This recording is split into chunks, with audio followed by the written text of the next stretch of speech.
Ay sabırlar. Hayır güzel. Sen bu işe? Civer.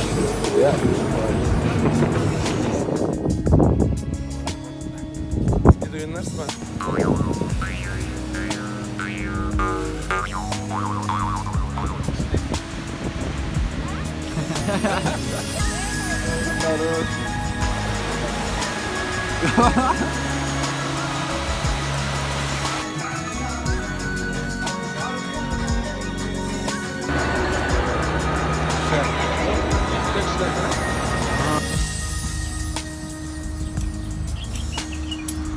Her vaydada tanışlık olsun.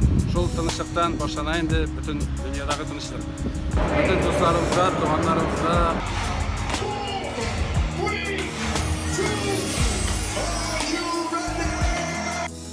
Canım, çoğaltma beni.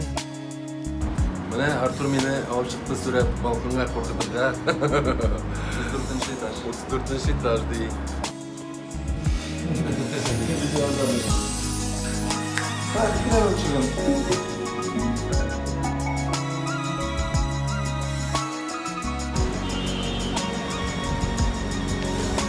Burj Khalifa'ya vararız. Biraz satamız ama dur. Mutluluklar, dünyanın mutlulukları şunda. Rahmat olun, dünya güzelliğiniz.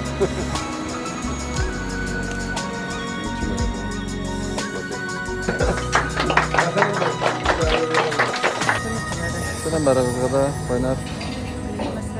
Kişilerge, dostlarga, tuğanlarga, Klastaşlarga da erişedik. dostlarga, barısına da zor, paynar selam Dubai'dan. Var. Barınızga zor selam. Bundan Moskvadan. Biz Alanya, Türkiye'nin Cengiz boyunda yola tabi canım bilen. Muhabbetimiz мәңгілік olsun. Мәңгілік. Balalarımız, sınıflarımız, uzaklarımız baxtlı bilen birge. Gülüm bilen şimdi dengizde.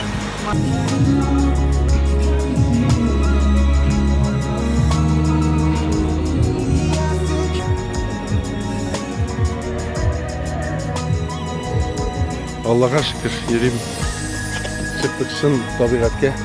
Telefondan televizordan karartırmız biz.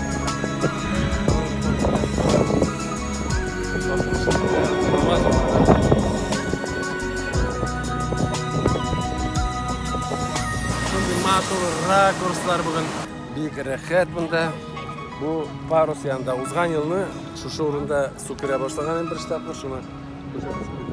Ramazan ayı Farsı koltuğu.